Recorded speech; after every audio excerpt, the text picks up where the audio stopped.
ಎಲ್ಲರಿಗೂ ನಮಸ್ಕಾರ. Welcome to my channel. ಇವತ್ತಿನ ವಿಡಿಯೋದಲ್ಲಿ ತೊಂಡೆಕಾಯಿಂದ ಒಂದು ಟೇಸ್ಟಿ ಆಗಿರುವಂತಹ ರೆಸಿಪಿನ ತಿಳಿಸ್ಕೊಡ್ತಾ ಇದ್ದೀನಿ. ನೋಡಿ, ಇಲ್ಲಿ ಅರ್ಧ ಕೆಜಿ ತೊಂಡೆಕಾಯಿನ ಫಸ್ಟ್ ತೊಳೆದು ಈ ರೀತಿ ಸ್ಲೈಸಸ್ ಆಗಿ ಕಟ್ ಮಾಡಿ ಇಟ್ಕೊಂಡಿದ್ದೀನಿ. ಈಗ ಫಸ್ಟು ಒಂದು ಬಾಣಲಿ ಬಿಸಿಗಿಟ್ಟು ಅದಕ್ಕೆ ನಾನು 2 ಟೇಬಲ್ ಸ್ಪೂನ್ ಆಗೋಷ್ಟು ಎಣ್ಣೆನ ಸೇರಿಸಿ ಆನಂತರ ಈಗ ಕಟ್ ಮಾಡಿ ಇಟ್ಕೊಂಡಿರುವಂತಹ ತೊಂಡೆಕಾಯಿನ ಹಾಕ್ಕೊಳ್ತಾ ಇದ್ದೀನಿ. ನಾವು ಬೆಂಡೆಕಾಯಿನ ಯಾವ ರೀತಿಯಾಗಿ ಹುರ್ಕೊಳ್ತೀವಲ್ಲ ಆ ರೀತಿಯಾಗಿ ತೊಂಡೆಕಾಯಿನ ಹುರ್ಕೊಳ್ಬೇಕು. ಈ ರೀತಿ ಎಣ್ಣೆಯಲ್ಲಿ ಹುರಿದು ಮಾಡೋದ್ರಿಂದ ಈ ತೊಂಡೆಕಾಯಲ್ಲಿರುವಂತಹ ಸ್ವಲ್ಪ ಒಗರಿನ ಅಂಶ ಕಡಿಮೆ ಆಗುತ್ತೆ, ಹಾಗೆ ಟೇಸ್ಟು ಸಹ ತುಂಬ ಚೆನ್ನಾಗಿರುತ್ತೆ. ನಾವಿಲ್ಲಿ ಒಂದು 5 ರಿಂದ 6 ನಿಮಿಷ ಚೆನ್ನಾಗಿ ಕೈ ಬಿಡದೇ ಇರೋ ಥರ ಫ್ರೈ ಮಾಡ್ಕೊಳ್ಬೇಕು. ಲೈಟಾಗಿ ತೊಂಡೆಕಾಯಿ ಎಲ್ಲ ಕಲರ್ ಚೇಂಜ್ ಆಗಬೇಕು, ಆ ರೀತಿ ಫ್ರೈ ಮಾಡ್ಕೊಳ್ತಾ ಇದ್ದೀನಿ. ನೋಡಿ, ಇಲ್ಲಿ ಒಂದು 5 ರಿಂದ 6 ನಿಮಿಷ ಚೆನ್ನಾಗಿ ಫ್ರೈ ಮಾಡ್ಕೊಂಡಿದ್ದೀನಿ. ತೊಂಡೆಕಾಯಿ ಎಲ್ಲ ಲೈಟಾಗಿ ಕಲರ್ ಚೇಂಜ್ ಆಗಿದೆ. ಈಗ ತೆಗೆದುಬಿಟ್ಟು ಒಂದು ಪ್ಲೇಟ್ಗೆ ಹಾಕಿಟ್ಕೊಳ್ತೀನಿ. ಮತ್ತು ಅದೇ ಬಾಣಲಿ ಬಿಸಿಗಿಟ್ಟು 2 ಸ್ಪೂನ್ ಆಗೋಷ್ಟು ಎಣ್ಣೆ ಹಾಕ್ಕೊಳ್ತಾ ಇದ್ದೀನಿ. ಎಣ್ಣೆ ಚೆನ್ನಾಗಿ ಬಿಸಿ ಆದಮೇಲೆ ಸ್ವಲ್ಪ ಸಾಸಿವೆ, ಸ್ವಲ್ಪ ಜೀರಿಗೆ, ಒಂದು ಅರ್ಧ ಗಡ್ಡೆ ಬೆಳ್ಳುಳ್ಳಿನ ಈ ರೀತಿ ಸಿಪ್ಪೆ ತೆಗೆದು ಸಣ್ಣದಾಗಿ ಹೆಚ್ಚಿಬಿಟ್ಟು ಹಾಕ್ಕೊಳ್ತಾ ಇದ್ದೀನಿ. ಸ್ವಲ್ಪ ಹಸಿ ಕರಿಬೇವಿನ ಸೊಪ್ಪು ಇವಿಷ್ಟು ಹಾಕ್ಕೊಂಡು ಬೆಳ್ಳುಳ್ಳಿ ಎಲ್ಲ ಲೈಟಾಗಿ ಕಲರ್ ಚೇಂಜ್ ಆಗೋವರೆಗೂ ಫ್ರೈ ಮಾಡಿ ಈಗ ಇದಕ್ಕೆ ನಾನಿಲ್ಲಿ ಒಂದು ದೊಡ್ಡ ಸೈಜ್ ಈರುಳ್ಳಿನ ಸಣ್ಣದಾಗಿ ಹೆಚ್ಚಿಬಿಟ್ಟು ಹಾಕ್ಕೊಳ್ತಾ ಇದ್ದೀನಿ. ಈರುಳ್ಳಿ ಎಲ್ಲ ಈಗ ಎಣ್ಣೆಯಲ್ಲೇ ಲೈಟಾಗಿ ಕಲರ್ ಚೇಂಜ್ ಆಗೋವರೆಗೂ ಫ್ರೈ ಮಾಡ್ಕೊಳ್ಬೇಕು. ನೋಡಿ, ಈಗ ಈರುಳ್ಳಿ ಎಲ್ಲ ಚೆನ್ನಾಗಿ ಲೈಟಾಗಿ ಕಲರ್ ಚೇಂಜ್ ಆಗಿದೆ. ಈಗ ಇದಕ್ಕೆ ನಾನಿಲ್ಲಿ 2 ಟೊಮೆಟೊ ಹಣ್ಣನ್ನು ರುಬ್ಕೊಂಡು ಈ ರೀತಿ ಪ್ಯೂರಿ ಮಾಡಿಕೊಂಡು ಹಾಕ್ಕೊಳ್ತಾ ಇದ್ದೀನಿ. ಟೊಮೆಟೊ ಹಣ್ಣನ್ನು ಹಾಕ್ಕೊಂಡಾದಮೇಲೆ ನಾವಿಲ್ಲಿ ಒಂದು 2 ನಿಮಿಷ ಚೆನ್ನಾಗಿ ಫ್ರೈ ಮಾಡ್ಕೊಳ್ಬೇಕು. ಟೊಮೆಟೊ ಅಲ್ಲಿರುವಂತಹ ಹಸಿ ಸ್ಮೆಲ್ಲೆಲ್ಲ ಹೋಗಬೇಕು, ಹಾಗೆಯೇ ಲೈಟಾಗಿ ಕಲರು ಕೂಡ ಚೇಂಜ್ ಆಗಬೇಕು.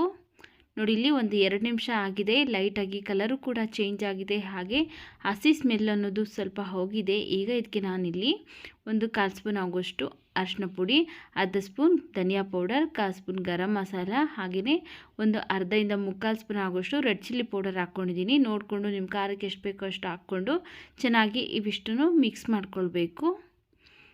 ನೋಡಿ, ಈಗ ಇದಕ್ಕೆ ನಾನು ಫಸ್ಟೇ ಹುರಿದು ಎತ್ತಿಟ್ಕೊಂಡಿದ್ರಲ್ಲ ತೊಂಡೆಕಾಯಿ, ಆ ತೊಂಡೆಕಾಯಿನ ಈಗ ಇದಕ್ಕೆ ಸೇರಿಸ್ಕೊಳ್ತಾ ಇದ್ದೀನಿ.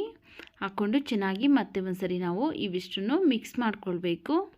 ತೊಂಡೆಕಾಯಿ ಅಂದರೆ ಯಾರಿಗೆಲ್ಲ ಇಷ್ಟ ಆಗೋದಿಲ್ವಲ್ಲ ಅಂಥವರಿಗೆ ಈ ರೆಸಿಪಿನ ಒಂದ್ಸಲಿ ಮಾಡಿ ಕೊಟ್ಟರೆ ಮತ್ತೆ ಮತ್ತೆ ಕೇಳಿ ಮಾಡಿಸ್ಕೊಂಡು ತಿಂತಾರೆ, ಅಷ್ಟು ರುಚಿಯಾಗಿರುತ್ತೆ ಸ್ನೇಹಿತರೆ.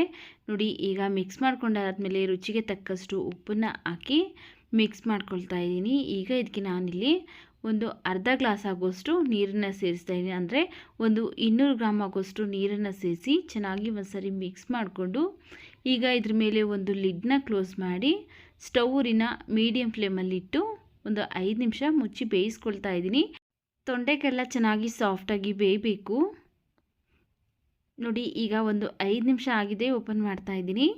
ತೊಂಡೆಕಾಯಿ ಎಲ್ಲ ಚೆನ್ನಾಗಿ ಬೆಂದಿದೆ. ಒಂದು 5 ನಿಮಿಷಗಳ ಕಾಲ ಬೇಯಿಸ್ಕೊಂಡ್ರೆ ಸಾಕಾಗುತ್ತೆ. ನೋಡಿ, ಇವಾಗ ಇದಕ್ಕೆ ನಾವು ಒಂದು 2 ಸ್ಪೂನ್ ಆಗೋಷ್ಟು ಕಡಲೆ ಹಿಟ್ಟನ್ನು ನೀರಲ್ಲಿ ಮಿಕ್ಸ್ ಮಾಡಿಬಿಟ್ಟು ಹಾಕ್ಕೊಳ್ತಾ ಇದ್ದೀನಿ. ಈ ರೀತಿ ಕಡಲೆ ಹಿಟ್ಟನ್ನು ನೀರಲ್ಲಿ ಮಿಕ್ಸ್ ಮಾಡಿ ಹಾಕ್ಕೊಳ್ಳೋದ್ರಿಂದ ಟೇಸ್ಟು ತುಂಬ ಚೆನ್ನಾಗಿರುತ್ತೆ.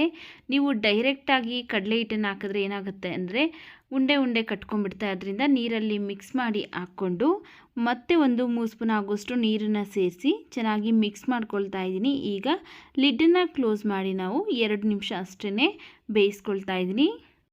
ನೋಡಿ, ಈಗ ರುಚಿಯಾದಂತಹ ತೊಂಡೆಕಾಯಿ ಗೊಜ್ಜು ಅಥವಾ ತೊಂಡೆಕಾಯಿ ಗ್ರೇವಿ ರೆಡಿಯಾಗಿದೆ. ಚಪಾತಿ ಜೊತೆಗೆ ಅಥವಾ ಬಿಸಿ ಅನ್ನಕ್ಕೂ ಸಹ ಒಂದು ಸ್ವಲ್ಪ ತುಪ್ಪ ಹಾಕ್ಕೊಂಡು ತಿಂದರೆ ತುಂಬ ರುಚಿಯಾಗಿರುತ್ತೆ. ಲಾಸ್ಟಲ್ಲಿ ಸಣ್ಣದಾಗಿ ಕಟ್ ಮಾಡಿರುವಂತಹ ಕೊತ್ತಂಬರಿ ಸೊಪ್ಪನ್ನು ಹಾಕ್ಕೊಂಡು ಚೆನ್ನಾಗಿ ಒಂದ್ಸರಿ ಮಿಕ್ಸ್ ಮಾಡಿಕೊಂಡು ಸ್ಟವ್ನ ಆಫ್ ಮಾಡ್ಕೊಳ್ತಾ ಇದ್ದೀನಿ. ನೋಡಿದ್ರಲ್ಲ ಯಾವ ರೀತಿಯಾಗಿ ಟೇಸ್ಟಿಯಾಗಿ, ಯಾವಾಗಲೂ ಒಂದೇ ಥರ ಮಾಡ್ಕೊಂಡು ತಿನ್ನೋ ಬದಲು ಈ ರೀತಿಯಾಗಿ ಡಿಫ್ರೆಂಟಾಗಿ ಗೊಜ್ಜು ಅಥವಾ ಪಲ್ಯನ ಮಾಡ್ಕೊಂಡು ತಿನ್ನಿ, ತುಂಬ ಇಷ್ಟ ಆಗುತ್ತೆ. ವಿಡಿಯೋ ಇಷ್ಟ ಆಗಿದ್ದರೆ ವಿಡಿಯೋಗೆ ಲೈಕ್ ಮಾಡಿ, ವಿಡಿಯೋವನ್ನು ಶೇರ್ ಮಾಡಿ, ನಮ್ಮ ಚಾನಲ್ಗೆ ಸಬ್ಸ್ಕ್ರೈಬ್ ಮಾಡಿ ಸಪೋರ್ಟ್ ಮಾಡಿ.